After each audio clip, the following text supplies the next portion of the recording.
KBS 열린 토론.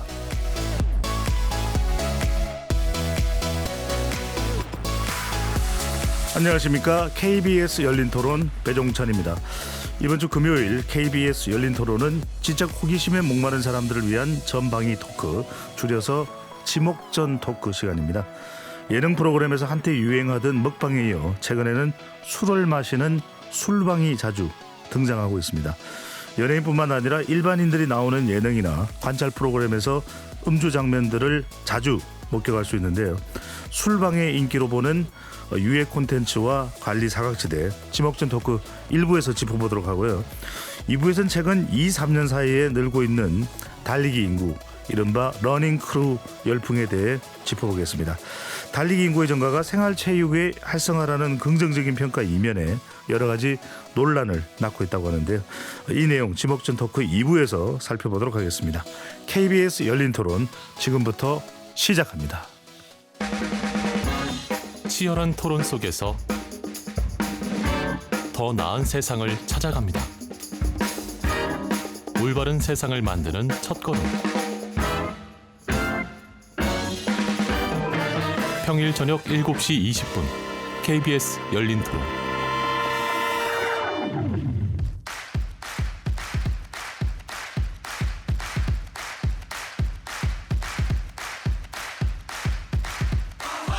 지적 호기심에 목마른 사람들을 위한 전방위 토크, 지목전. 오늘 함께할 세 분 소개합니다. 나라를 걱정하는 물리학자 이종필 건국대 교수 나오셨고요. 안녕하세요. 이종필입니다. 세상을 바라보는 날카로운 시선 김헌식 대중문화평론가 자리하셨습니다. 네, 안녕하십니까. 김원식입니다. 인생은 소통이다. 유현재 서강대 신문방송학과 교수 나오셨습니다. 네, 안녕하십니까. 유현재입니다. KBS 열린 토론 문자로 참여하실 분은 샵 9730으로 의견 남겨주실 수 있고요. 단문 50원, 장문은 100원의 정보 이용료가 붙습니다.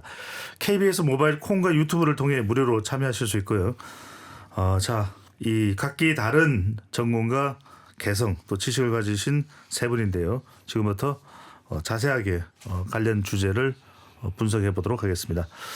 얼마 전까지 유튜브에서 또 OTT에서 음주 방송, 이른바 술방이 늘어나면서 논란이 됐었는데, 최근 예능 프로그램에서도 음주 장면 자주 등장하고 있고, 부부 상담 프로그램, 연예인이 자주 나오는 관찰 예능에서도 음주 장면 많이 나옵니다. 저도 보게 되기도 합니다. 과연 세 분은 어떻게 생각을 하시는지, 최근에 또 본 술방 관련 프로그램이 있었다면 어떤지 좀 의견을 짧게 먼저 해보고 집중적인 또 토론도 해보겠습니다. 먼저 유현재 교수께서는요. 그 예전에 보면은 인생 술집이라고 제가 기억하기에는 이제 그 신동엽 씨가 나온 거였는데 예. 일종의 약간 큰 의미가 있었던 것 같아요. 그 전에는 이제 조금씩 나오고 그러다가 이제 스물스물 가다 이제 확 넘어버린 어떤 기준을, 그래서 아예 타이틀에다가 인생 술집이라고 해놨던 게 이제 기억이 나고, 그리고 가장 최근에는 이제 각종 이제 무슨 그 싱글 뭐 이런 프로그램들이 있지 않습니까? 그러면 각자 이성을 찾고만 이제 이런 것들이 막 페이소스도 있고 막, 근데 거기서 야, 어마어마해요. 그러니까 이게 물론 이제 그 일상생활이겠습니다만은 그 안에서 술과 관련된 거는 직간접적으로 굉장히 많이 나옵니다. 네. 네. 유튜브 또 OTT 프로그램 가릴 것 없이 술 장면이 많이 나오는데, 이종필 교수는 어떻게 보시는지요? 저는 그 술 장면 하면은 이제 기억에 나는 게 그 오징어 게임 있잖아요. 거기 보면은 물론 이제 그거는 그 드라마 시리즈인데, 거기 보면 편의점 앞에서 이렇게 그 생라면을 안주 삼아 소주를 들이키는 장면이 있고, 그게 세계적으로도 좀 화제가 됐었던 한국의 좀 일상을 보여준다는 면에서. 근데 외국 사람들에게는 굉장히 좀 생경한 풍경이었고, 예. 그 장면 때문에 그 특정 회사의 라면 제품과 소주가 굉장히 이제 날개 돋친 듯이 팔렸다. 예, 이런 걸 보고 상당히 그 우리나라 사람들도 자부심을 가지고 했었는데, 근데 외국 사람들은 한국에 와서 놀라는 게 술을 저렇게 쉽게 접할 수가 있는가.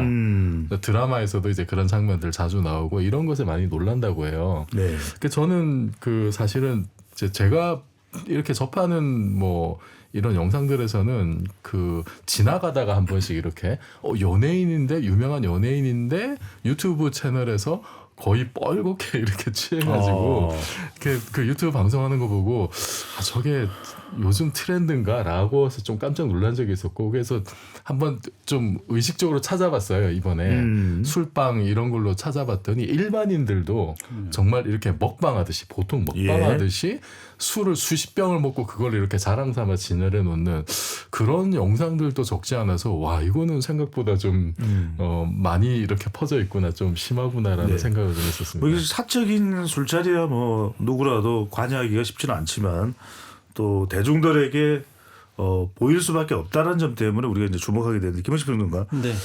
이게 뭡니까 규제가 좀 허술해서 그런 겁니까 아니면 왜 이렇게 술을 마시며 방송하는 술방이 인기를 끄는 이유는 뭡니까? 일단 술방이라고 하는 개념 규정부터 좀 들어가야 될 것 같은데요. 예. 그래서 술 먹는 장면이 기존의 방송 프로그램에 뭐 예능 프로그램이라든지 드라마에 이제 많이 등장하잖아요. 근데 상대적으로 이제 담배 피는 장면에 관련돼서는 여러 가지 그동안에 뭐 문제의식이 있었고 뭐 규제도 있었던 상황인데 이 술 같은 경우도 이제 많이 언급이 되겠습니다만은 이제 사실 중요한 거는 유튜브가 등장하게 되면서 거기서 너나 없이 뭐 이렇게 자연스럽게 나오게 되는데 그렇지만 이제 예능 프로그램에서도 지금 상당히 많이 나오고 있고 이제 문제는 예능이나 이제 드라마에서는 술을 활용하는 방식에 문제가 일단 있는 것 같고요. 예. 예를 들면 뭐 굉장히 이제 고민이 있었을 때 거의 기계적으로 술을 찾는 장면들 이런 이제 구체적인 연출 장면에 문제가 있고 그다음에 유튜브 같은 이제 인터넷 방송 같은 경우에는 이제 명분은 있죠. 예를 들면 뭐 화기애애한 그러면서 인간적인 모습을 보여주고 격이 없이 보여준다는 건데 그렇지만 그 과정에서 너무 격의가 없다 보니까 여러 가지 문제가 있고 이걸 미처 규제하지 못하거나 이제 가이드라인이 없었는데 최근에 가이드라인이 나오긴 했지만 그게 현실성이 있느냐 이런 논의들이 나오고 있는 거죠. 네. 특히 뭐 유튜브처럼 규제 기준이 다른 또 매체에서는 다른 또 판단을 할 수도 있을 것 같기도 하고요. 아까 말씀하셨습니다만 인생 술집이라고 하는 프로그램도 있었지만 또 신동엽 씨 관련해서 짠한형이라고 하는 유튜브도 상당히 많은 조회수를 올리고 그러다 보니까 더 자극이 되는 거 아니냐. 술에 만취한 모습도 보이게 되고 또 주량을 또 과시하기도 하고 술 종류에 대해서 술을 마시는 법에 대해서 또 가르치는 그런 어떤 방송의 성격도 띠게 되고 이정필 교수는 이런 점들을 어떻게 보시는지요? 제가 그 제가 본 영상들 보고 좀 느낀 점이 일단 먹방의 하위 범주로 좀 느껴지는 네. 점이 있어요. 먹방이 워낙 유행을 했고 우리나라에서 시작을 한 거기도 하고 자연스럽게 예를 들어서 삼겹살 막 먹다가 소주 땡기나고 한잔하는 이 너무 이제 우리에겐 자연스러운 일상이니까 그래서 먹방하는데 술방은 왜 안 되냐라는 식으로 자연스럽게 좀 연결된 느낌을 많이 받았고 예. 그리고 또 하나는 예전에 왜 그 연예인분들이 이렇게 밤새 술 먹고 뭐 라디오 방송 들어가서 진행했다라든지 그런 어떤 무용담이죠. 저는 뭐 사실인지 잘 모르겠습니다만 그런 것들이 예를 들어서 진짜 방송을 술 마시고 하면 얼마나 자연스럽게 잘할까 마음 편하게 잘할까 뭐 이제 흔히 하는 얘기로 취중 본색이니 취중 진담이니 이런 얘기들 있잖아요.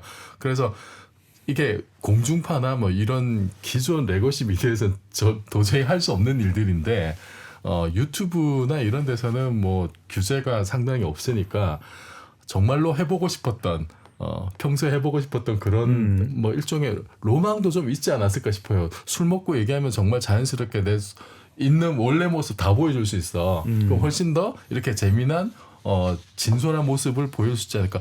그런 취지도 좀 있었던 것 같아요. 그런데 그게 우리가 사실은 너무 일상적으로 우리 평소에 있는 모습 그대로 보여주는 게 왜 나쁘냐라고 이제 생각을 해서 별 어떤 그 문제의식을 좀 많이 못 느꼈던 것 같은데 근데 또 보는 사람 입장에서는 상대적으로 사회적 영향력이 큰 사람들이 저렇게 좀 술을 많이 먹고 이렇게 좀 약간 맨정신이 아닌 것 같은 모습으로 이렇게 화면에 나오는 게 참 어색하기도 하고 그러니까 어린 친구들이 이걸 보면은 어떻게 받아들일까라는 생각이 또 되기도 하더라고요. 뭐 주제의 다양성이라든지 형식의 자유성 입장에서는 뭐 재미다, 자유다 이렇게 볼 수 있는데 유 교수님 최근에 이 한 조사 결과를 보면 TV 시청률 상위 프로그램 10개 중 9개에서 음주 장면이 등장하고 있다. 이게 어떤 프로그램 전체의 뭐 일부분의 극중 어떤 내용이라면 뭐 소화할 수도 있겠지만은 자칫 이게 청소년들이 볼 때는 상당히 유해상도 생각하지 않을 수 없다라는 판단도 들거든요. 어떻게 보시는지요? 훨씬 더 심해졌고요. 제가 아까 그 김원식 평론가님 말씀하셨는데 그 음주 장면 가이드라인이 요번에 이제 그 개정됐다고 하잖아요. 근데 그 2017년에 처음 만들 때 제가 그 참여를 했었어요. 그런데 그때도 이거 비슷하게 나왔었어요. 근데 그 다음에 이제 뭐 굉장히 많이 변했다면 변한 것이 여기도 지금 이제 방송 뭐 상위 프로그램 이렇게 얘기하잖아요. 방송의 정의가 확 변한 거예요. 그때만 해도 지상파 케이블 뭐 이런 걸로 체크하고 막 그랬는데 지금은 저희들도 지금 당연히 자연스럽게 유튜브도 방송인 것처럼 얘기하고 있잖아요. 그러니까 저는 이 부분은 미디어 공부한 사람으로서 좀 꼭 말씀드리고 싶은 게 네. 우리나라 그 미디어 환경이 만든 어떤 부작용들이 여러 가지가 있는데 대표적인 게 이제 예를 들면 이런 거예요. 보면 지상파가 있고 케이블이 있고 종편이 있고 다양한 그 미디어 채널들 플랫폼들이 있지 않습니까? 그러면 그거마다 소비자는 똑같죠. 소비자는 똑같은데 그거마다 심의 기준이 다 다르고 또 규제도 다 달라요. 그러니까 마지막에 오는 단말기는 똑같은 거예요.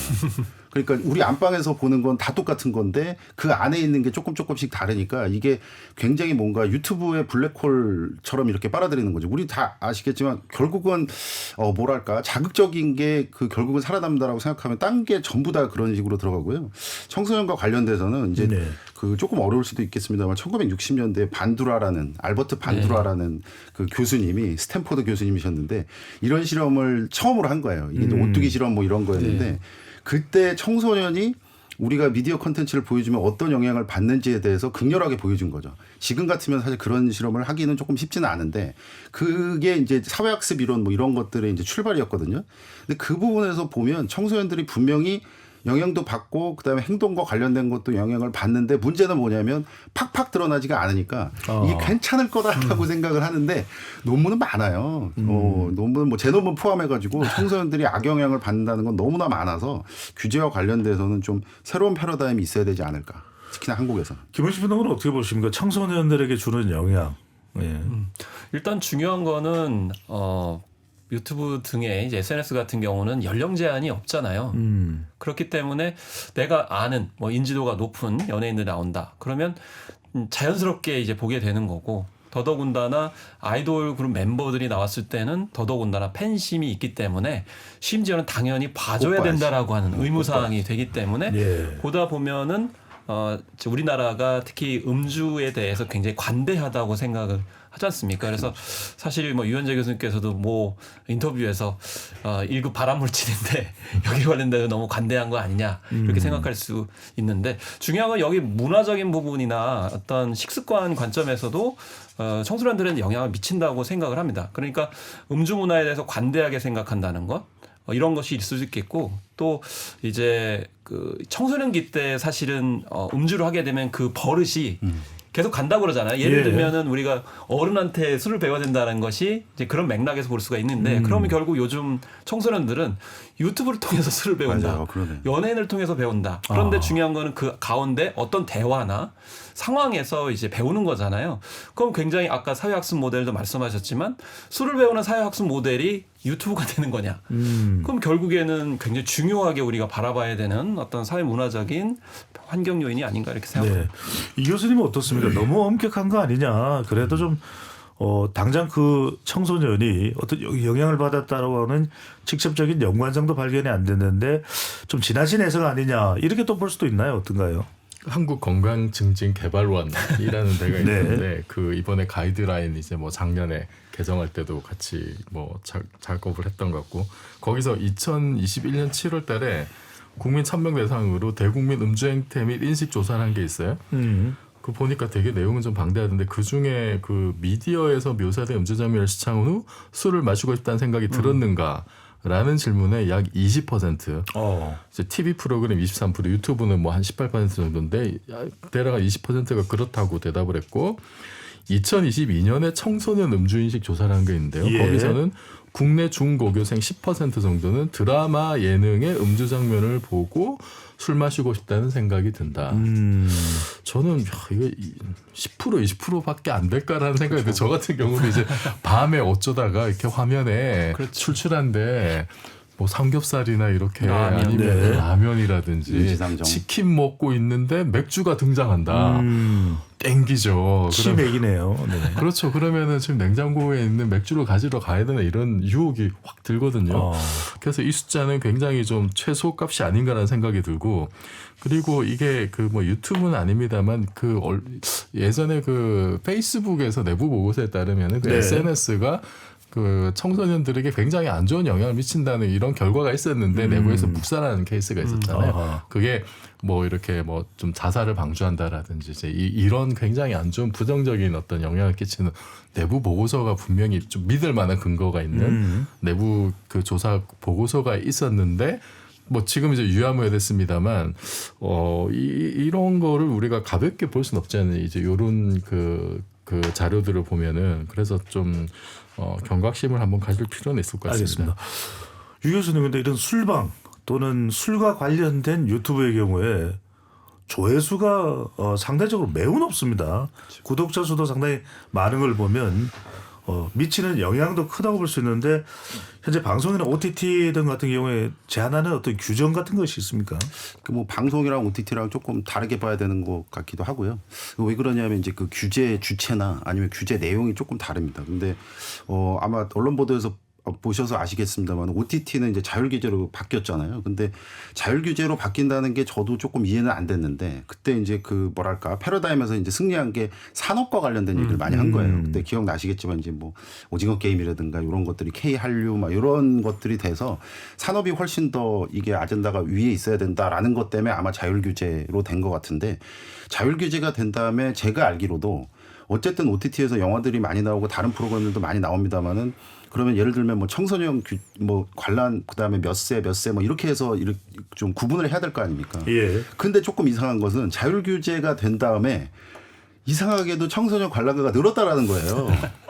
그러면 이게 약간 의심을, 물론 그럴 수 있죠. CP들이 분명히 작년에 비해서 올해 굉장히 뭔가 사회적으로 나이스한 것들을 만들어냈다. 그래서 연령대도 당연히 낮은 사람들이 다 자유롭게 볼 수 있는 콘텐츠를 유독 만들었어라고 하면 할 말은 없죠. 그걸 전수조사한 게 아니니까. 근데 아무리 생각해도 저는 개인적으로 연구자로서 그렇지가 않은 것 같은 거예요. 그리고 술과 관련된 건 아까 이제 그 평론가님 말씀하셨습니다만 1군으로 돼 있으면 그 보건학적으로 봐도 아까 담배 말씀도 하셨는데, 담배를 펴서 뭔가 역학적으로 조사해 보면 그걸로 사망하는 사람과 술과 관련돼서 역학적으로 조사해서 사망하는 사람 어느 쪽이 더 많을 것 같습니다. 술이 훨씬 많아요. 훨씬 많은데도 술과 관련돼서 약간 애매하게 돼 있고, 아까 제가 말씀드렸던 것처럼 제가 음주 장면 가이드라인 그거 만들 때도 제일 어려웠던 게 뭐냐면, 예를 들어서 뭐 미국 같은 경우에 술이 몇 살 뭐뭐에 나오면 안 된다라고 그냥 돼 있잖아요. 우리나라는 예.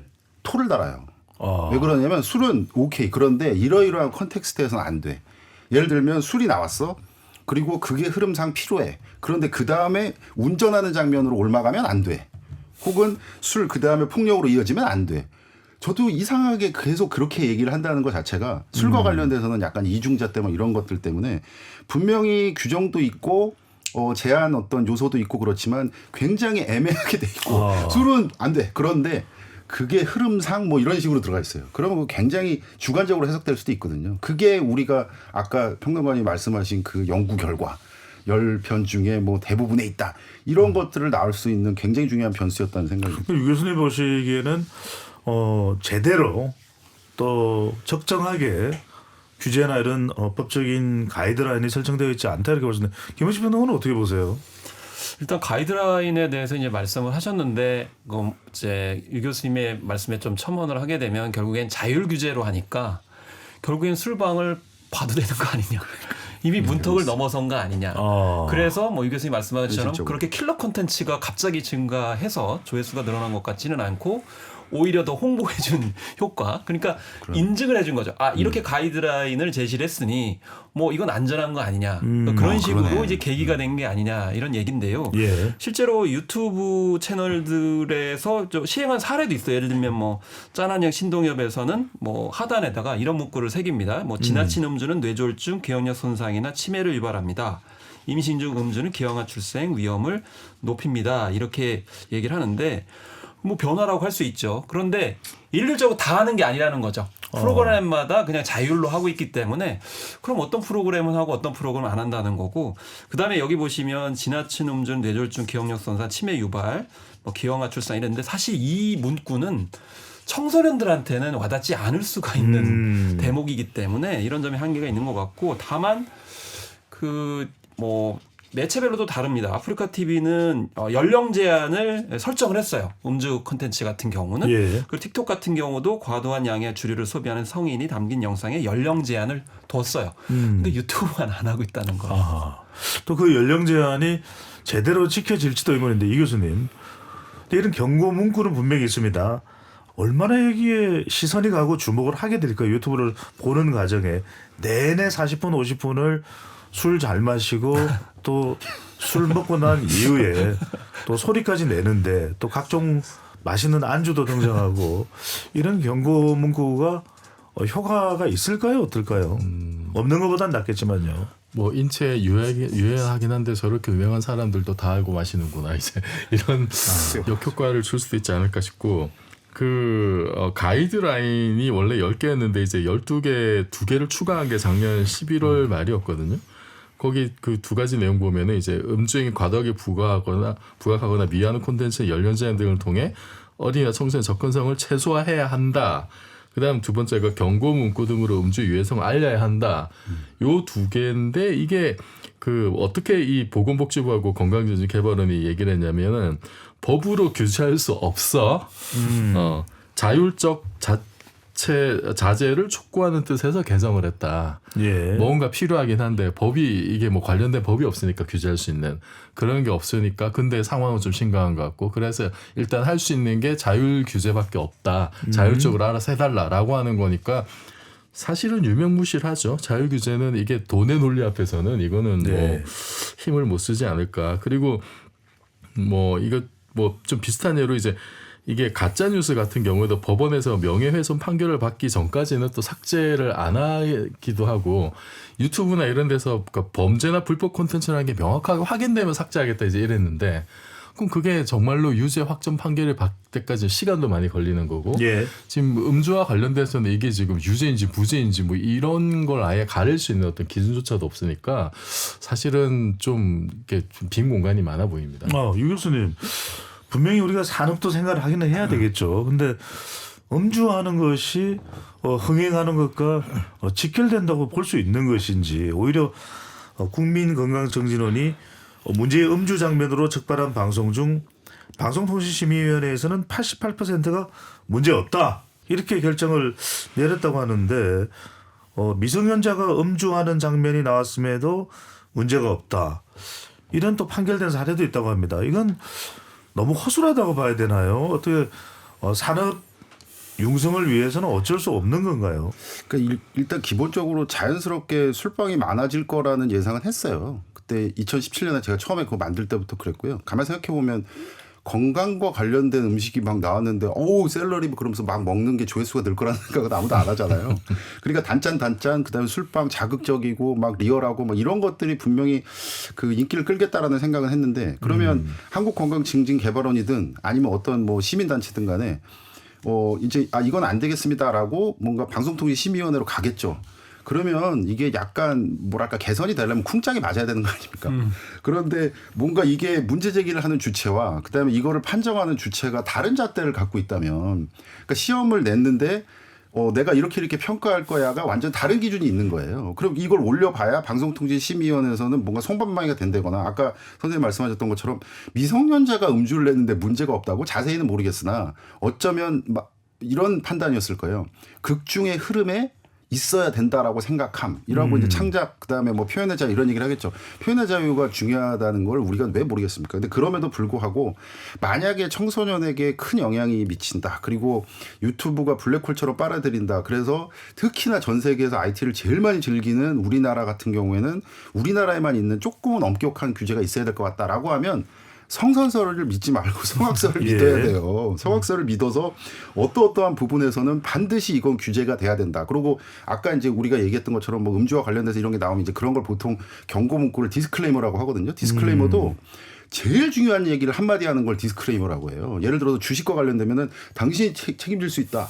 책임은 아무도 못 진다. 이런 얘기를 한다거나. 근데 지금은 아까 얘기했던 것처럼 타격감 제로거든요. 그러니까 이런 거, 그다음에 위에 올라가면 어떻게 페널티 되는 거, 이런 것들이 한꺼번에 좀 작전이 잘 맞아야지만 좀 진정이 될 수 있지 않을까라는 생각을 좀 해봅니다. 교수님 말씀하실 부분을 말씀해 주시고 궁금한 것은 극장에서 개봉하는 영화 같은 경우는 상당히 좀 엄격한 기준이 있는 것으로 아는데 심의도 거치게 되고 상대적으로는 TV 또는 OTT 또는 동영상 이쪽에서는 상당히 좀 취약한 이유는 또 뭘까요?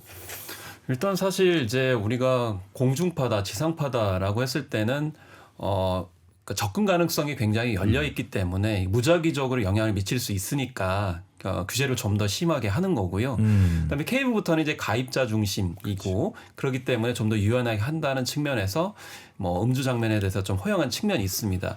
더더군다나 이제 인터넷 같은 경우는 오히려 뭐 산업적인 관점도 말씀하셨지만은 예. 표현의 자유라는 부분들 이런 통제를 최소화한다는 부분들이 작용을 하다 보니까 이 빈틈을 이제 음주 방송이 비집고 들어갔다고 생각하는데요. 근데 중요한 거는 제가 봤을 때는 아까 뭐 미성년자가 음주를 한 것이 문제가 있느냐 없느냐 이 관점으로 보는 것이 좀 바뀌어야 된 거다고 생각을 합니다. 그러니까 심의기관 평가기관에서도 이거를 문제가 없다라는 식으로 판단하는 게 아니고 좀 다양하게 해야 되는 거죠. 예를 들면은 그 유튜브 같은 경우는 노란 딱지 붙인 자 그러잖아요. 그러면 광고주가 싫어하는 내용이 포함되어 있습니다라고 하면서 수익 창출 못하게 하거든요. 그럼 예를 들면 이 술 먹는 장면은 학부모가 싫어할 수 있습니다. 뭐 보호자가 싫어할 수 있습니다.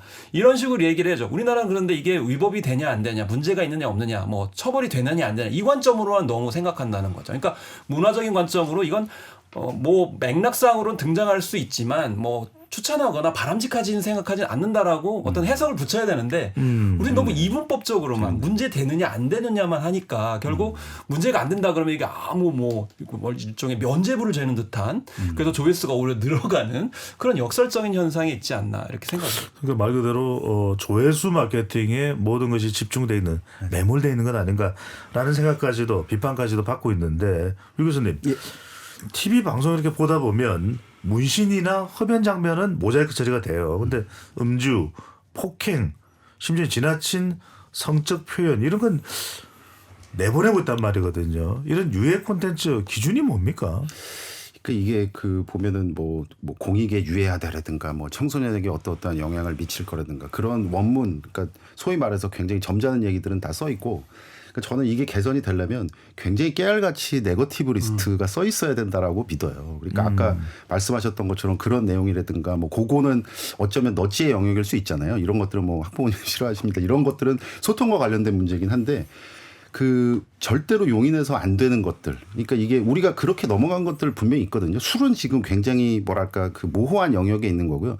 담배 과연 생각해 보면 컨텍스트가 문제가 아니에요. 무슨 예를 들면 미생이라는 드라마가 예전에 있었지 않습니까? 기억나실 텐데 거기서 임시완이었나요? 그분이 예를 들어서 뭐가 스트레스를 받았어. 그래서 이제 올라가자. 그래서 거기 이제 주인공끼리 담배를 피려고 하는데 거기서 항상 어떤 장면이 나오냐면 담배를 피러 올라가는데 담배는 보여줘요. 그런데 가만 생각해 보니까 라이터를 안 갖고 왔네. 이런 시퀀스를 넣어버리거든요. 근데 그 얘기는 뭐냐면 담배는 맞아요. 절대로 안 된다라는 얘기를 규정에도 했고 그 규정이 우리가 다 알고 있는 것처럼 현실화되기도 했고 그걸 받아들여서 처벌받은 사람도 있는 거예요. 그리고 제일 큰 건 국민들이 이건 안 돼. 라고 생각을 한 거죠. 근데 그렇지 않은 상태에서 계속해서 요건 봐주고 저건 안 봐주고 막 그러면 아까 선생님 말씀하셨던 것처럼 이거는 왜 안 돼, 왜 안 돼, 왜 안 돼 계속하면 아마도 제가 창작자라도 요거 한번 슬쩍 넘어가 봅니다. 성적 표현 안 돼? 그러면 요런 건 어때? 그렇죠. 성적 표현에서 요렇게 해서 한번 돌려쳐볼까? 요렇게 하면은 뭐 멘트를 요렇게 쳐볼까? 저래도 하겠어요. 그러니까 당장에 아이디어를 내봐라. 그러면 요것도 요렇게 무너지죠? 그러면 술도 요렇게 무너지죠? 폭력도 무너지죠? 그리고 마약도 뭐 했는데 약간은 뭐 했는데 직접적으로 안 했으면 요거 무너지죠. 그러니까 콘텐츠를 제작하는 분들의 크리에이티비티와 창의력과 그다음에 욕구와 이런 것들은 다 알겠지만 조금 자제해야 되지 않을까. 제가 봤을 때는 음주 장면을 금지하거나 굉장히 최소화했을 때 저는 오히려 문화산업적인 관점에서 봤을 때 더 퀄리티가 좋은 작품이 나올 수 있을 거라고 봅니다. 왜냐하면 드라마나 예능이나 이런 거 보면 너무 관습적으로 나와요. 클리셰라고 그러죠. 너무 뻔하게. 예를 들면 어떤 문제가 있어, 고민이 있어. 그럼 무조건 술이에요. 속상하다 그러면 달래줄 게 술밖에 없나요? 예를 들면 제 개인적인 얘기하면 제 친한 친구가 있는데 술꾼이에요. 만나기만 하면 술을 먹는 거예요. 근데 네. 저는 술을 안 먹고 싶거든요. 그래서 어느 날 제가 시도를 했어요. 커피를 먹으면서 대화를 한 2-3시간 하는 거거든요. 그랬더니 그 친구가 놀라워하더라고요. 쉽지 않을 것 뭐냐면 가능하네. 술 없이 커피만 먹는데 그것도 대낮에 남자들끼리 대화가 가능하구나. 그렇게 하는 남성들이 지금 Z세대 같은 경우 늘어나고 있어요. 근데 유독 텔레비전이나 유튜브에는 술에 너무 의존하는 거. 심지어 유튜브에는 아예 술을 뭐 제목으로 넣거든요. 저는 최소한 뭐 과정적인 관점에서 중간 과도기로 봤을 때 술을 넣는 그 프로그램 제목은 좀 자제를 해야 되는 거 아니에요? 아하. 그러면 어떤 방법이 있을까요? 경고 문구도 그렇게 작동되지 않는다면 아예 그냥 극중에 대사로 술 장면이 나오면 너무 술 마시지 마. 술 먹으면 큰일 나. 이런 대사를 집어넣어야 될까요? 이건 너무 손발이 오글거리거든요. 저는 그 담배 장면도 이렇게 그 담배를 피면은 이제 모자이크 처리를 하거나 아니면은 담배를 꺼냈다가 불을 붙이려다가 어떤 그렇죠. 뭐 연기 전화가 나오니까. 하지. 맞아요. 그래서 이제 관두는 이런 장면들이 많이 나와요. 그런 거 보면은 저도 이제 그 20대 때 한 10년 정도 담배를 펴봐서 어떤 심정인지는 아는데 이제는 끊은 세월이 더 오래돼가지고 왜 저런 장면을 굳이 넣었을까 싶거든요. 아니 저거는 정말 불필요한 장면이고 예. 오히려 거슬리는 느낌이 많이 받아요 사실은. 근데 술도 이게 그냥 아까 그 클리셰라고 말씀하셨는데 정말 꼭 저렇게 다들 술집에 모여서 저렇게 해야 되나? 네. 꾸질꾸질한? 무술방 한번 만들어 볼까요? 무술방. 아니 그게 뭐 필요할 수도 있긴 한데 좀 너무 이렇게 좀 편하게만 이렇게 하는 게 아닌가 하는 지나친 생각이 좀. 과한. 네네네. 네. 알겠습니다. 김수빈 평론가. 근데 이제 이 조회수다 또는 이게 경제적인 수익하고 등하게 되다 보니까 상당히 이제 자극적으로 올라갑니다. OTT도 그렇고요. 또 짧은 동영상 이런 거 우리가 쇼츠라고 하는데 또 릴스, 틱톡 같은 숏폼 콘텐츠의 유행도 또 긴 것보다는 짧은 영상에 대해서 더 선호하는 자극, 네. 재미, 폭력적, 네. 선정적.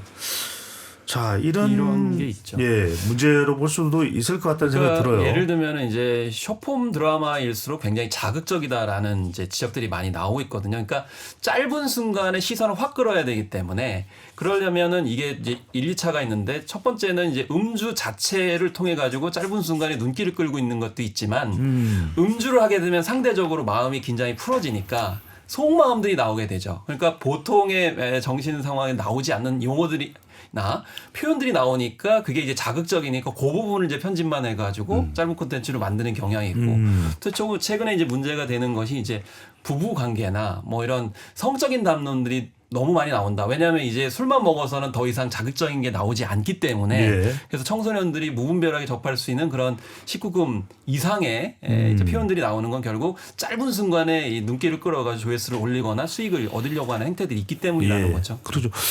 내용도 그렇지만 제목도 이렇게 놀라운 일이 뭐 이런 제목이에요.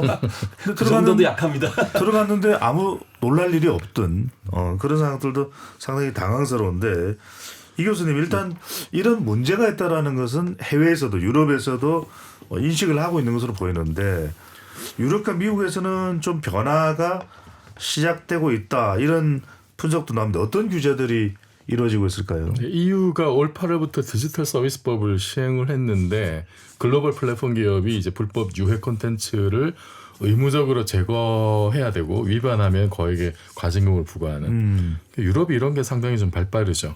뭐 유튜브나 틱톡의 불법 유해 콘텐츠에서 어린이를 보호할 세부 방안도 이제 제출을 요구하고 있고 영국은 23년 작년 10월 달에 온라인 안전법이라는 걸 제정을 해서 여기서는 뭐 이제 뭐 섭식장애 조장 등 뭐 새로운 유해 콘텐츠의 연령 제한을 두고 있고 위반하면은 전 세계 매출의 10% 가지고 어마무시합니다. 미국은 올해 7월 30날에 그 미 상원에서 두 가지 법안을 통과시켰어요. 어린이 및 10대 온라인 프라이버시 보호 법안 그리고 어린이 온라인 안전 법안.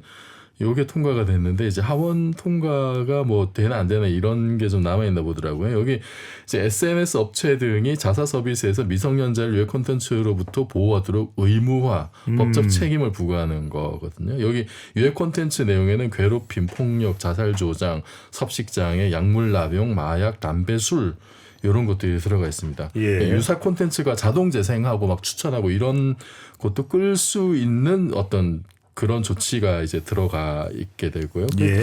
미국에서도 당연히 이제 논란은 있는 것 같아요. 이게 업체들은 나 이제 콘텐츠 생산하는 사람들은 이제 수정어법이 있죠. 표현의 자유 이거 가지고 좀 반대를 하고 있는데 어쨌든 지금 선진국들은 지금 이런 식으로 가고 있는 것 같습니다. 알겠습니다. 플랫폼 기업에게 지금 책임을 묻고 있는 예. 쪽으로 하고 있죠. 유 교수님 특히 이제 해외 같은 경우에는 뭐 우리도 그렇지 않은 건 아닙니다만 유독 이제 유소년, 청소년들에 대한 뭐 성감수성 또는 폭력 이런 부분에 대해서 아주 경계하고 또 주의를 기울이는데 지금 이제 논란이 되고 있는 이런 술방도 유튜브나 넷플릭스 같은 경우는 해외 사업자예요. 이런 경우에 우리가 관리 감독을 할 수 있는 뭐 방법이 있습니까?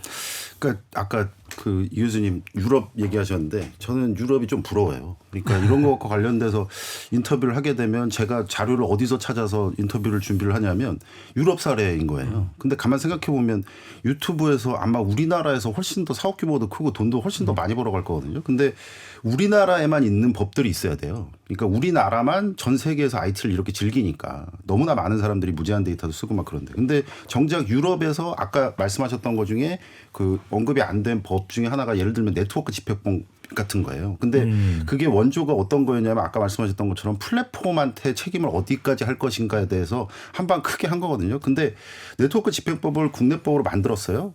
그럼 당연히 상식적으로 뭐 예를 들면 유튜브가 뭔가를 지켜야 된다. 안 그랬어요.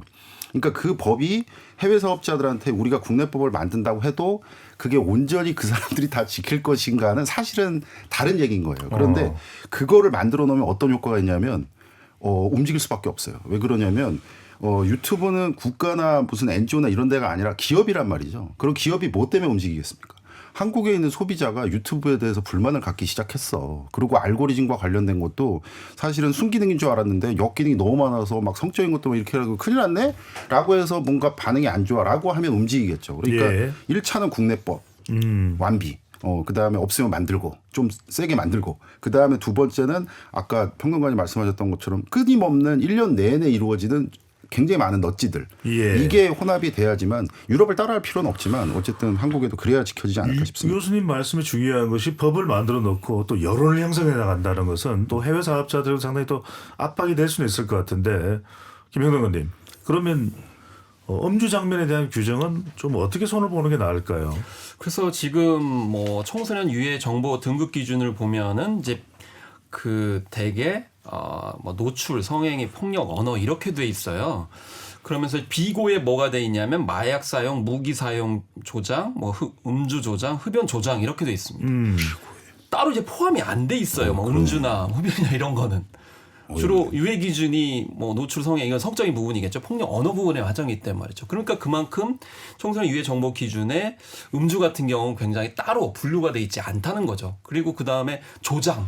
그 조장만 안 하면은 그 조장의 기준이 뭐라는 거죠. 이건 굉장히 주관적이라는 겁니다. 그래서 음주가 만약에 문제라고 하면 뭐 화두라고 하면 이 음주에 관련돼 가지고 청소년 유해 정보 등급 기준을 좀 상세하게 일단 만들어야 된다고 생각을 하고요. 그다음에 아까 유현재 교수님이 말씀하셨지만은 이제 그 세계적인 글로벌 빅테크들에 관련돼서 과세를 어떻게 할 거냐라는 건데 최근에 필리핀 같은 경우에는 이런 디지털 서비스라는 기업에 부가가치세를 12%를 매긴다고 그랬어요. 근데 그거를 가지고 뭘 하냐면 일종 정도의 사회 간접 자본 SOC를 건설하겠다.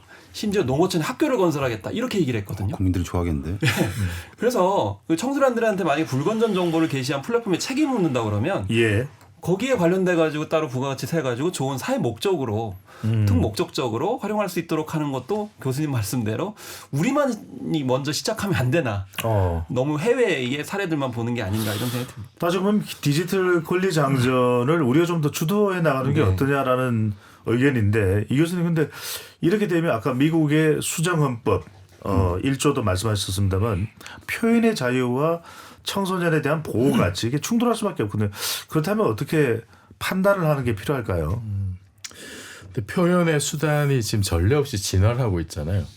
그리고 그것이 청소년에게 전례 없는 우리가 상상하지 못했던 방식으로 영향을 끼치고 있고 그것이 나중에 어떤 결과를 초래할지에 대해서도 사실 잘 알지 못해요. 그래서 이런 상황에서는 좀 보수적으로 접근해야 되지 않을까. 우리가 그 뭐 테문 알리바바에서 무슨 물건을 샀는데 유해물질 있다면 난리가 나잖아요. 규제하라고. 그런데 이 그 플랫폼을 통해서 맞네. 굉장히 유해 콘텐츠가 청소년들에게 악영향을 끼치면 어린이들이나 이거는 정말 그냥 뭐 다른 어떤 화학물질보다도 더 나쁜 영향을 끼칠 수가 있는데 네. 그 어느 신문사에 보니까 그런 얘기 있더라고요. 한국은 이렇게 규제가 많다는데 왜 유독 빅테크 플랫폼의 유해 콘텐츠엔 규제가 없는가? 이 참 놀라운 일이긴 하더라고요. 그래서 좀 다른 유해 물질 눈에 보이는 그런 것들과의 형평성도 한번 좀 고려해봐야 되지 않을까 싶습니다. 그러니까 표현의 자유야 최대한 확보해야 되겠지만 또 부여돼야 되겠지만 그 과정에 청소년들에게 미치는 부작용, 타격 이건 적어도 용납할 수 없다 이런 판단으로 해석이 그러니까 됩니다. 표현의 자유 관련돼 가지고 기본적으로 음주에 관련돼서는 제한 조건을 다뤄야 된다는 건데 그걸 너무 표현의 자유로 합리화한다라는 점이 정말 심각한 문제라고 생각합니다. 알겠습니다. KBS 열린 토론 로고 듣고 2부에서도 지목전 토크 이어가겠습니다. 불확실성에 흔들리는 한국 경제. 그 해법을 찾기 위한 첫걸음이 시작됩니다. KBS 1라디오 특별기획 우리 경제 나의 전략 10월 23일 수요일 오전 6시 15분부터 오후 8시 30분까지 KBS 1라디오 주요 프로그램을 통해 우리 경제의 현주소를 진단합니다. 1차 산업부터 지역경제, 근로자와 자영업자, 부동산 그리고 주식시장까지 각 분야의 생생한 현실을 심도 있게 분석하고 불안한 자영업자와 근로소득자, 막막한 구직자와 은퇴자를 위한 위기 돌파 해법. 나만의 전략을 세워봅니다.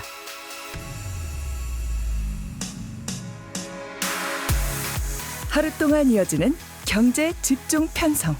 대한민국 최고의 경제 전문가들이 모여 변화의 해법을 모색하는 시간. 10월 23일 KBS 1라디오와 함께하세요. 특별기획 우리 경제 나의 전략. 우리 경제의 더 나은 내일을 찾아봅니다.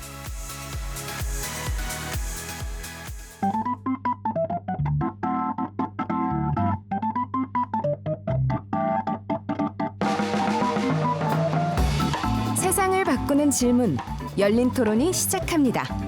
KBS 열린 토론은 언제나 열려 있습니다. 단문 50원, 장문 100원의 유료 문자 샵 9730 그리고 KBS 어플리케이션 콩으로 여러분의 의견을 남겨주세요. KBS 열린 토론 지목전 토크 2부 이어가겠습니다. 스튜디오에 김헌식 대중문화평론가, 유현재 서강대 신문방송학과 교수, 이종필 건국대 교수 세 분과 함께하고 있습니다. 2부에서는 러닝크루 관련된 전방위 토크 이어가겠습니다. 최근에 이제 상당히 열풍을 불러오고 있습니다. 각종 온라인 게시판 광고에서도 러닝크루 모집 글을 보고 계시는데 세 분 우선 이 러닝크루 뭐 해보신 적은 있는지 또 이렇게 달리기를 하는 사람들의 증가 늘어나는 거 어떻게 보시는지 먼저 김헌식 평론가 같아요. 네. 사실 저는 이제 대중교통 수단을 이용해서 이제 이동을 하는데요. 그럼 이제 봄이나 가을 되면은 뜻하지 않은 복병을 만나게 됩니다. 이 생방송에 가야 되는데 중간에 갑자기 그 운전기사 분께서 이제 안내 방송을 합니다. 도심으로 갈 수 없고 우회하기 때문에 참조하십시오. 그러면 이제 생방송에 가야 되는데 우회를 하거든요. 예. 마라톤 대회 이런 거거든요. 근데 좀 있다가 한때의 젊은이들이 탑니다. 타고 이제 어디를 가냐면 반환점으로 이동하는 거예요. 그러니까 마라톤을 처음부터 뛰는 게 아니고 반환점까지 버스로 이동을 해가지고 거기서 다시 뛰어가지고 사진 인증샷 남기고 이렇게 공유하고 이런 문화가 있는 것을 보고 예. 이게 많이 젊은이들이 달리기 특히 마라톤에 관심이 많구나. 사실 예전에 마라톤 하면 좀 어느 정도 연령대가 있으신 분들이 하는 거거든요. 근데 나중에 찾아보니까 이게 중간에 뛰어들어가는 사람들을 뻐꾸기 크루라고 하더라고요. 뻐꾸기 크루요? 네. 그러니까 이게 뭐냐면은 이제 마라톤 대회라는 거는 참가비를 내야 되잖아요. 아하. 근데 최근에 대구에서 열린 마라톤 대회 같은 경우에는 이 3만 명이 참가한 거로 이제 집계가 됐는데 참가비를 낸 분은 2만 5천 명. 그러니까 5천 명이 참가비를 내지 않고 참여를 해가지고 주최 측에서 난색을 표했거든요. 예. 그래서 이만큼 이제 달리기 그러니까 마라톤 문화도 바뀌고 있을 만큼 이 크루 문화가 러닝 크루 문화가 좀 다양하게 됐다는 걸 간접적으로 인식하게 됐습니다. 몰랐던 내용까지 알게 됐는데 유 교수님은요? 저는 뭐 러닝이랑 별로 안 친한데 그거를 크루까지 만들어가지고 뛰고 막 이거는 상상은 안 됐는데 근데 그 제가 가끔 이제 그 제 아들이 11살이에요. 그래서 그 친구랑 같이 이제 가끔 뭐 한강에서 운동도 하고 뭐 뛰고 막 그러는데 그런 느낌은 받았었어요. 가끔 가다가 친구나 나나 좀 살을 빼야 돼서 막 이렇게 뛰고 있는데 뒤에서 비켜세요 막 그래요. 그럼 일단은 비켰어요. 근데 가만히 생각해보고 제가 그러면서 뭐라 그랬겠습니까? 죄송합니다 그랬어요.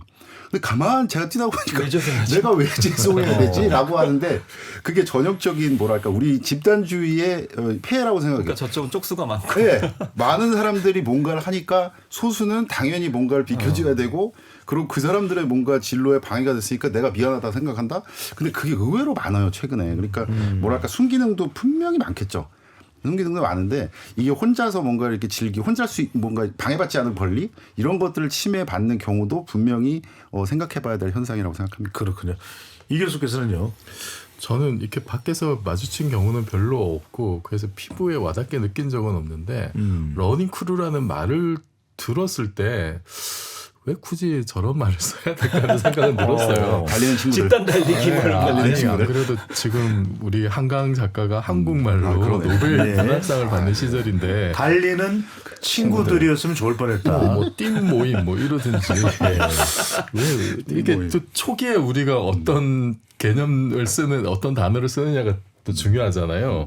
근데 확실히 이렇게 저는 그냥 이렇게 바깥을 뛰지 않고 동네 헬스장 가서 그냥 기계에서 뜀박질 하는데 옛날보다도 이렇게 그 기계에서 뛰시는 분들이 많아진 건 또 느껴져요. 아, 그래요? 네, 그래서 예전에는 이 기계들이 널널했는데 요새는 이렇게 뭐 줄을 서야 된다라든지 좀 기다려야 된다라든지 그래서 예전보다 확실히 좀 달리기들 많이 하시는구나라고 하는 걸 동네에서 그냥 느끼고 있습니다. 바로 그 부분입니다. 달리기 열풍이 일어나면서 스포츠 용품점에도 러닝 용품들이 인기가 있다고 해요. 네. 관련 제품 매출도 증가를 하고 있다. 아무래도 이게 운동화가 또 달리기는 제일 중요한 도구니까 김원식 변호사. 사실 이제 코로나19 때는 약간 운동에 제약이 있다 보니까 골프에 그렇게 MZ세대들이 몰린다라고 했었습니다. 그래서 사실은 이해가 안 된다라고 할 정도로 왜냐하면 골프 같은 경우는 비용이 좀 증가하기 때문에 그런 점이 있었는데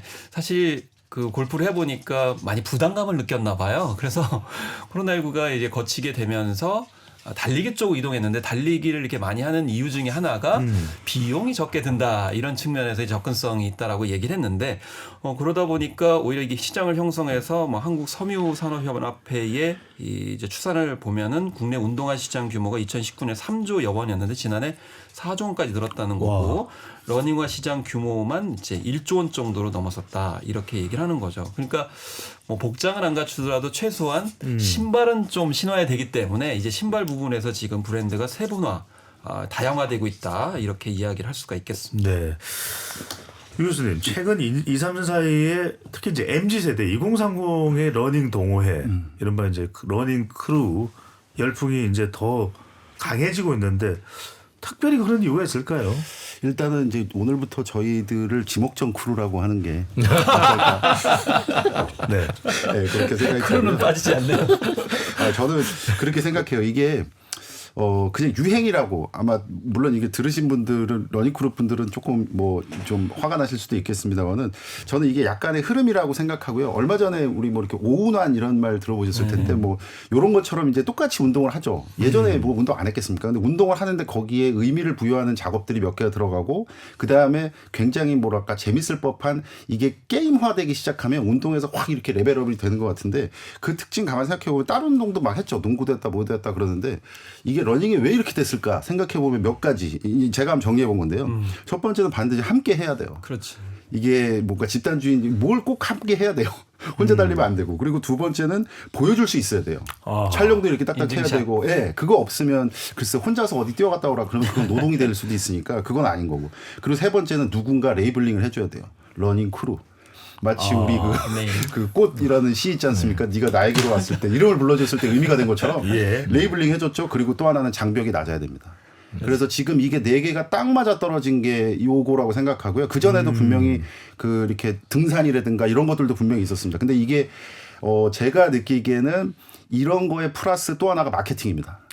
관련돼서 이제 막 장비 장착해야 되지 않습니까? 근데 그 장비들을 이제 파는 업체들이 이제 굉장히 옆에서 뭔가 너치 역할을 하지 않았는가라는 생각이 좀 드네요. 네. 그러다 보니까 방금 전에 말씀하셨던 대로 이제 러닝 크루라는 명칭도 이제 많이 좀 익숙해졌습니다. 김원식 평론가, 네. 헬스 디깅족이라는 것이 최근에 이제 또 등장을 했는데 건강에 집중하는 사람들이 지금 이제 뭐 러닝도 하고 달리기도 하고 늘어나는데 헬스 디깅족은 뭡니까? 그러니까 이제 우리가 예를 들면은 건강기능식품을 주로 소비하는 사람이 누구냐라고 하면 이전 같은 경우는 나이가 어느 정도 연령대가 있으신 분들을 생각하잖아요. 근데 지금 현재 건강기능식품을 많이 구매하는 게 젊은 세대들이 많이 구입을 합니다. 그러니까 예전 같으면 제가 만약에 20대 때 막 홍삼만 먹고 이랬다 그러면 굉장히 유난 떠네 이렇게 얘기를 할 텐데 지금 Z세대는 그렇지 않다는 거죠. 사실은 이게 두 가지 관점이 있을 수 있습니다. 첫 번째는 Z세대가 살아가야 될 세대가 한 100년 뭐 100세 시대라고 하면 지금부터 건강을 챙겨야 된다는 인식들을 더 많이 한다라는 것이고요. 그다음에 굉장히 실용주의적인 관점이기 때문에 건강을 챙기는 것에도 뭐라고 하지 않는다라는 것이죠.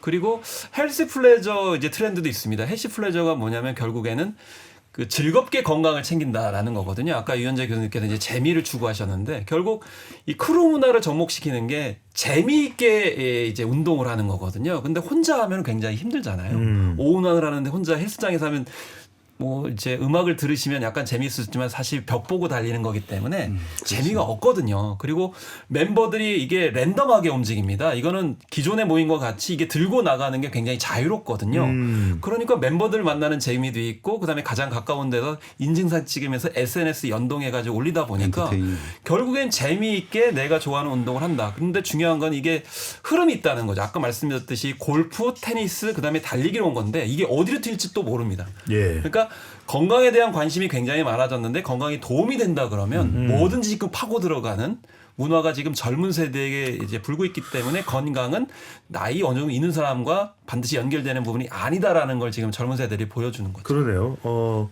우리 이종필 교수가 자꾸 왜 이렇게 영어를 쓰느냐 지적을 하셨는데 헬스 디깅족이니까 파고 좀 건강 집중 추구적 이런 정도로 했으면 어땠을까 싶긴 한데 이 교수님은 최근 이런 동향 또 학교에서도 그런 청년들의 모습을 볼 수가 있는지 어떤가요? 대체로 그 요즘 학생들이 자기를 가꾸는데 굉장히 좀 관심도 많고 투자를 많이 하는 것 같아요. 근데 그 사실 가장 그 기본적인 내지는 뭐 가장 훌륭한 성형은 다이어트다 뭐 이런 얘기도 있잖아요. 그러니까 우선은 그 내가 좀 잘나 보이고 나를 좀 더 그 예전보다 좋은 상태로 만들기 위해서는 의학의 힘을 빌릴 수도 있겠지만 사실은 가장 좋은 거는 이렇게 뭐 살 빼고 좀 더 뭐 남자 같으면 뭐 근육을 더 키운다라든지 이제 그런 모습을 유지를 하려는 욕구들이 굉장히 많고 그 욕구가 커진 이유 중에 하나는 또 SNS를 통해서 그것이 자기를 대신하는 아바타 역할 뭐 자기 자신이기도 하지만 자기의 가장 그 빛나는 순간을 저장하는 것이 평생을 가는 오랜 시간을 가는 아바타 역할을 하는 거잖아요. 그런 모습을 계속 유지하기 위해서 뭐 건강이라든지 운동도 열심히 하고 그 와중에 지금 정말 지금 딱 걸린 것이 이제 달리기인 것 같긴 해요. 네. 진입장벽도 상당히 낮은 데다가 그리고 이거는 장비가 예를 들어서 자전거 같으면은 뭐 정말 비싼 거는 이제 뭐 몇 천만 원도 하는데 운동화는 비싸봐야 그렇게까지는 안 가잖아요. 그러니까 상대적으로 저렴한 가격에 굉장히 좀 이렇게 사치를 누릴 수 있는 그런 요소들도 있지 않을까 싶어요. 그런데 장비 말씀하셨고 또 SNS를 말씀해 주셨는데 이 교수님 보시기에는 이걸 우리가 뭐 호손 효과라고 그러네요. 네네네. 호손 효과. 네.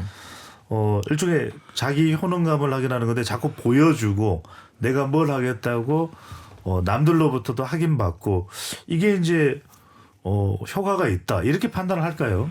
예, 아무래도 그런 게 있겠죠. 이게 그 호손 효과라는 게 이게 1920년대 미국의 시카고의 전기회사에서 노동자를 대상으로 한 예. 실험에서 이게 누가 지켜보고 있으니까 생산성이 상당히 올라가더라라는 거에서 관찰 대상이 스스로가 관찰되고 있다라는 걸 알고 있으면 그게 행동에 어떤 좀 긍정적인 효과를 미친다라고 하는데 분명히 그런 효과가 있겠죠.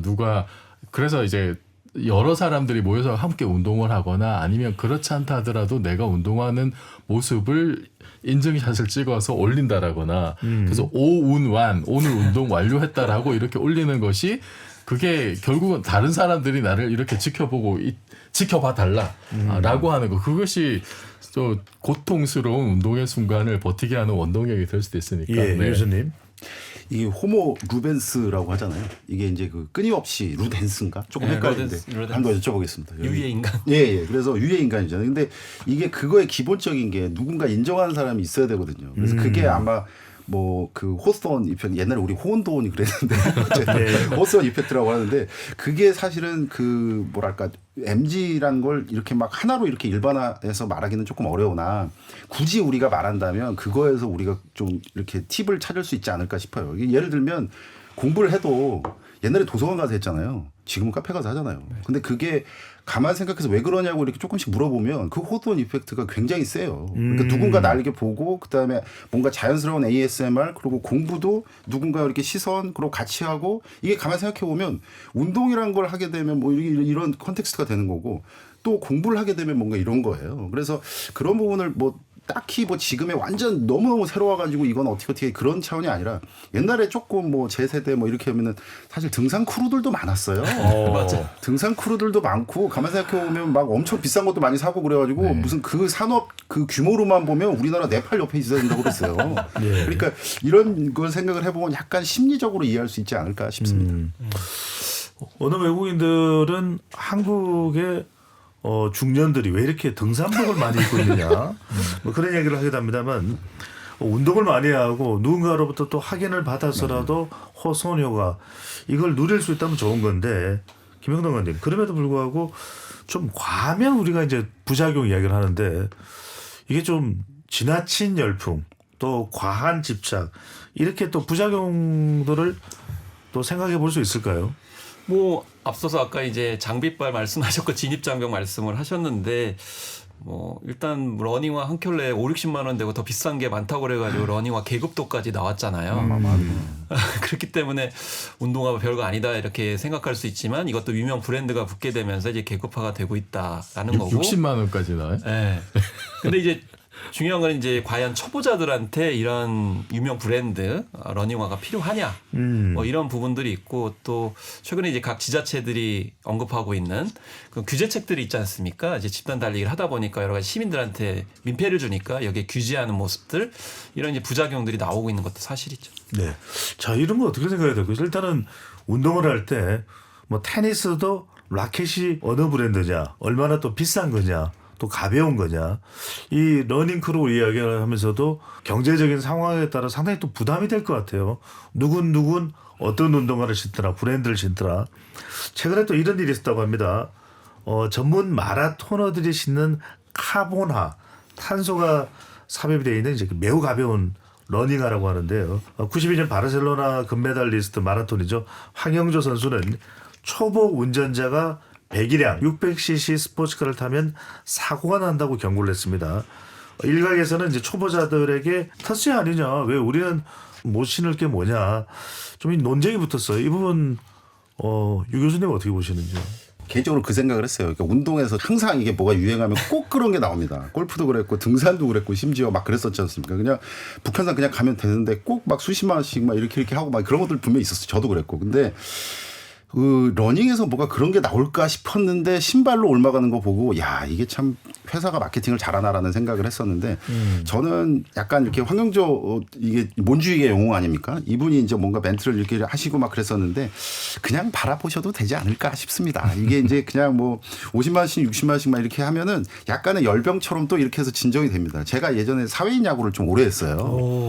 그럼 사회인 야구를 하게 되면 진짜 어마어마합니다. 그러면 그 돈으로 막 몇십만 이렇게 하거든요. 근데 그것도 재미는 있는데 굉장히 큰 효과가 있어요. 오운환 하는데 굉장히 좋습니다. 그런데 조금 지나면 조금씩 이렇게 뭐 해체될 건데 하나 조금 분별 있게 생각을 해야 된다라고 말씀드리고 싶은 것은 예. 니즈와 원치라는 개념이 있습니다. 이 니즈와 원치는 뭐냐면 필요와 관련돼서 기업은 항상 그 전에 한 10분 전에는 제가 탄소 운동화가 없어도 제 인생이 비참하지 않았어요. 그런데 기업의 마케팅을 경험하잖아요. 비참해졌어요. 10분만 지나면 탄소 운동화가 없으면 뛰기가 싫어버리는 거예요. 그러니까 그거는 분별 있게 해서 가정 불화가 안 되도록 좀 조심하셔야 되지 않을까 싶습니다. 60만 원은 좀 너무하네요. 방금 전에 말씀드렸던 스포츠카는 600cc가 아니고 6000cc입니다. 600cc는 좀 경차겠죠. 맥주죠. 네. 자, 이준범 교수는 이런 도구 이제 구체적으로는 운동화 논란입니다. 가격도 있고 또 어떤 재료로 사용된 제품이냐는 거 어떻게 보시는지요? 이게 운동화도 그렇고 한때는 또 이제 그 여성분들 레깅스가 또 굉장히 이게 그 계급을 나누는 그런 적이 있었던 것 같은데 제가 예전에 몇 년 전까지는 등산을 좀 자주 했었거든요. 근데 등산을 하다 보면은 이게 안전을 위해서 꼭 필요한 것들이 있어요. 이제 등산화라든지 스틱 같은 거는 그래도 좀 갖추는 게 이제 뭐 북한산 갈 때는 그 정도 좀 험한 산을 갈 때는 좀 필요하긴 하더라고요. 다들 저렇게 말씀하십니다. 근데 저는 저렴한 걸로 샀습니다. 그 달리기 같은 경우는 사실 상대적으로 그러니까 뭐 좋은 운동화를 신으면은 발의 부담은 좀 덜하긴 하겠죠. 근데 그것도 기본 자기 체력에 따라서 그 뛰는 거리들이 다를 거잖아요. 그렇지. 근데 거기에 따라서 등산이나 이런 것보다는 조금 그 영향이 덜하지 않을까라는 생각은 드는데 또 달리는 분들 입장에서 다를 수는 있을 것 같아요. 근데 뭐 저는 이제 안전과 관련된 거라면은 그래서 자기가 이제 내 발목 상태나 이런 걸로 발바닥 상태나 이런 것 때문에 나는 조금 좋은 걸 신어야겠다. 그러면 저는 뭐 좋은 거 신는 건 뭐 그럴 수 있다고 봅니다. 그리고 사실 다른 운동에 비해서는 되게 저렴한 편이거든요. 네. 상대적으로. 그래서 뭐 개인의 또 판단에 달려 있을 테니까요. 네. 유 교수님, 예. 장비로 인해서 이런 논란도 있지만 또 러닝 크루를 바라보는 곱지 않은 시선도 있습니다. 이른바 이제 민폐 논란인데 어떤 사례들이 있는 겁니까? 아까 제가 말씀드린 그게 제일 심한 것 같아요. 그러니까 뭐랄까 그냥 은연중에 많은 사람들이 하게 되면 그게 진리라고 생각하고 그게 가치가 더 높다고 생각하거든요. 그러니까 우리가 마치 뭐가 이렇게 막 그 갈등이 있거나 뭐 그러면 마지막에 결국은 다수결 이래가지고 뭐 선거 뭐 이 관련해서 이게 순기능이 있을 수 있지만 역기능이 있을 수 있단 말입니다. 근데 저는 꼭 말씀드리고 싶은 것은 제가 무슨 뭐 서양 뭐 이렇게 해가지고 뭐 그게 무조건 좋다 이런 것들이 아니라 일정 부분 내가 방해받지 않을 권리에 대해서 심각하게 생각하지 않는 사회 문화. 이런 것들은 분명히 좀 짚고 넘어가야 된다라고 생각을 합니다. 이게 보면 그 크루들 선생님들 생각에는 아니 이거 잠깐 비켜주면 되는 거 아니야라고 생각을 하죠. 그런데 개인 입장에선 안 비켜줄 권리도 있는 거예요. 네. 내가 똑같이 세금을 내서 한건과 관련돼서 이렇게 하는데 그게 여럿이 있기 때문에 소수가 뭔가 뭐랄까 약간 양해를 해줘야 된다 그런 사고 방식은 조금 지양해 주셔야 되지 않을까. 뭔가 피해가더라도 조금 얌전하게 예의를 갖추고 그런 분들이 있어요. 사실 이렇게 훅 가는 게 아니라 훅 가다가 큰일 나거든요. 그리고 다칠 수도 있단 말이에요. 어린이들. 예. 그러면 조금 예의 있게 계속해서 그 운동을 하시면 어떨까. 오운환을 하시면 어떨까 싶습니다. 그런 점도 있다 그러더라고요.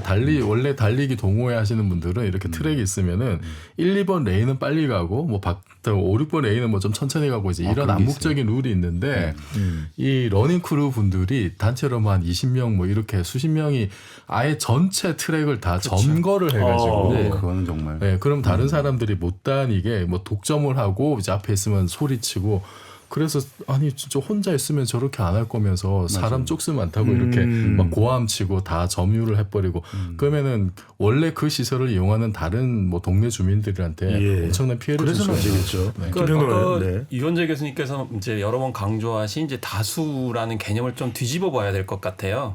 그러니까 뭐냐면 저는 이제 아이하고 가면은 한강 공원에 가면은 좀 비켜 하시는 분이 있고 비켜라는 말 없이 그냥 한꺼번에 가시는 분들이 있거든요. 그러면 이제 실제 사고도 있었어요. 노인하고 이제 아이하고 부딪혀가지고 이런 사고도 있었는데 중요한 건 누가 다수냐라는 거죠. 그 공간을 이용하는 한두 사람이 훨씬 더 많다는 거죠. 그러니까 자기 주관적 입장에서 봤을 때는 그 러닝크루 모임이 많은 것 같지만 전체 이용하는 시민들이 훨씬 더 많다라는 점에서 누가 다수냐라는 걸 좀 생각해 볼 필요가 있을 것 같습니다. 알겠습니다. 지목전 토크 러닝크루 또 운동 관련된 어떤 논란들 문화 이런 부분들 이야기 나오는데요. 끝으로 세 분께 이 러닝크루가 됐든 이런 운동은 적극적으로 권장하면서 좀 문화적으로 안정적으로 다른 사람에게 피해가 없도록 정착시킬 수 있는 방법은 또 뭐가 있을지 끝으로 한 1분 내로 말씀하시면서 마무리를 하겠습니다. 먼저 이정필 교수 어때요? 네, 최근에 그 마라톤 대회가 굉장히 많아졌는데 이런저런 사고들이 많더라고요. 그 주최 측에서 좀 준비를 못 해가지고 뭐 안전 요원들이 적다라든지 준비 미비. 근데 이게 허가가 좀 쉽게 난대요. 그래서 관련해서 좀 이렇게 좀 규정을 강화할 필요가 있지 않는가. 네. 이게 뭐 코스에 뭐 차량이 난입한다든지 이런 문제로 그 사람들이 피해를 입는 경우가 있으니까 이런 건 좀 신경 써주셨으면 좋겠습니다. 네. 김현식 평론가는요. 네. 일단 러닝크루 현상은 좀 바람직하다고 봅니다. 왜냐하면 많은 사람들이 지금 코로나19 이후에 직접 대면 체험하는 것이 이제 바람직하다고 보고 같이 하는 걸 원하고 있거든요. 특히 젊은 세대가 한다는 건 중요하고 그다음에 호선 효과 말씀하셨지만 결국 이거는 이제 적극적으로 시선을 응시하는 사람들에게는 효과가 있어요. 그 반대인 사람 없지만. 그 SNS를 적극적으로 활용해서 좋은 방향으로 가는 건 좀 바람직하다고 봅니다. 근데 러닝크루에 관해서 너무 갑자기 나오다 보니까 이제 전문가들이 얘기하듯이 러닝크루 전용 시설이 없는 거죠. 그래서 그런 부분을 좀 분리해가지고 긍정적인 부분을 좀 살려서 나가는 것이 필요하지 않나 이렇게 생각합니다. 예. 저는 뭐 아시겠지만 우리나라가 굉장히 빠른 시간에 잘 살아졌잖아요. 그리고 3만 불도 넘었고. 근데 아까 우리가 미디어 얘기도 했습니다마는 그 속도에 비해서 우리가 챙기지 못한 것들이 몇 가지가 있는 것 같아요. 근데 그 중에 하나가 생활체육과 관련된 인프라라고 생각하고요. 전부 다 기승전 엘리트 체육이잖아요. 물론 굉장히 중요하고 4년마다 한 번씩 열광하고 막 그런 건 있는데 생활체육과 관련된 3만 불에 어울리는 그 인프라를 우리가 준비를 했는가에 대한 생각을 좀 해봤으면 좋겠고 그리고 또 하나는 뭐든지 같이 해야 된다라는 생각은 약간 뭐랄까 혼자 해도 재밌는 것들 많습니다. 그러니까 만약에 이게 조금 내가 선을 넘은 것 같으면 그냥 뭐랄까 운동도 혼자 뭐 이런 것들도 조금 생각해 주시면 어떨까 싶습니다. 김현식 평론가한테 짧게 하나만 더 여쭤보고 싶은 것이 좀 다른 사람들한테도 피해가 갈 수가 있다라는 것을 어떻게 하면 좀 인식을 할 수 있을까요? 혹시 이제 뭐 설마 피해가 갈까 대수롭지 않게 생각할 수도 있는 것이 또 중요한 이유가 될 수도 있으니까요. 그렇습니다. 사실은 이제 뭐 자기 개인적으로 열심히 한다고 그래가지고 전체에 다 이익이 간다라는 생각은 안 해야 되는 거죠. 그러니까 지금 젊은 MZ 세대들 보면은 굉장히 그 갓생 트렌드라고 그래가지고 열심히 살아요. 개별적으로는. 근데 전체적으로 공동체에 어떤 영향을 미칠지에 대해서는 좀 인식이 좀 덜한 게 아닌가라는 생각이 들어서 오히려 러닝크루를 이제 반면 교사의 사례로 삼으면 좋을 것 같습니다. KBS 열린 토론 오늘 술방과 또 러닝크루 관련된 이야기 나눠봤습니다. 내가 좋으면 다른 사람에게도 좋아야 하고요. 다른 사람에게 피해가 간다면 나에게도 피해가 오는 것입니다. 세 분 토론 오늘 고맙습니다. 감사합니다. 감사합니다. 지금까지 KBS 열린 토론 배종찬이었습니다.